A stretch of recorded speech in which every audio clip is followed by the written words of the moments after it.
কোনো দলের বিরুদ্ধে কোনো ব্যক্তির বিরুদ্ধে আমাদের কোনো বক্তব্য নাই।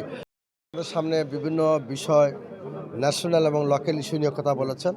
আমরা প্রত্যাশা করছি যে জুলাই বিপ্লবের পরবর্তী বাংলাদেশের তরুণ প্রজন্ম একটি নতুন বাংলাদেশ চায়, যেখানে কোনো বৈষম্য থাকবে না, যেখানে আগের পুরানো বন্দোবস্ত যেগুলো আছে সব বাতিল করে বাংলাদেশের তরুণ সমাজ, ইতিমধ্যে বাংলাদেশের সকল বিশ্ববিদ্যালয়, পাবলিক বিশ্ববিদ্যালয় ছাত্রদের রেসপন্স এবং পালস জাতি বুঝতে সক্ষম হয়েছে।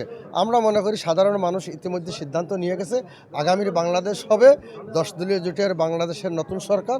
ইনশাআল্লাহ আপনারা দোয়া করবেন। ধন্যবাদ সবাইকে। আসসালামু আলাইকুম।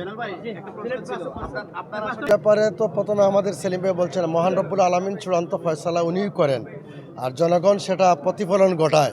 আমরা মনে করি দীর্ঘ 54 বছর পর বাংলাদেশের যেরকম একটা পরিবর্তনের প্রত্যাশা মানুষ করছে, জয়ন্তা গোয়েনঘাট কোম্পানিগঞ্জের মানুষ এই প্রথম স্বাধীনতা উত্তর তাদের স্থানীয় প্রার্থী পেয়েছে। আমরা নির্বাচনে স্থানীয় প্রার্থী দাঁড়াইছি, এতেই মানুষ মহান খুশি। আপনারা 12 তারিখ উপেক্ষা করেন, তখন বুঝবেন মহান রব্বুল আলামিন কার পক্ষে হেভি ওয়েট ফয়সালা দেন। কোনো দলের বিরুদ্ধে কোনো ব্যক্তির বিরুদ্ধে আমাদের কোনো বক্তব্য নাই। আমাদের বক্তব্য হলো আমাদের গতকালকে আমিরে জামাত যে নতুন ফর্মুলা উত্থাপন করেছেন, বাংলাদেশের মানুষের মুক্তি কোন দিকে, কোন কোন ইস্যুতে জামাত পয়েন্ট রাইজ করেছে আপনারা কালকে দেখবেন। মানুষ তো তাক লাগিয়ে গেছে গতকালকে আমিরে জামাতের এই টু দ্য পয়েন্ট যে বক্তব্য উত্থাপন করেছেন।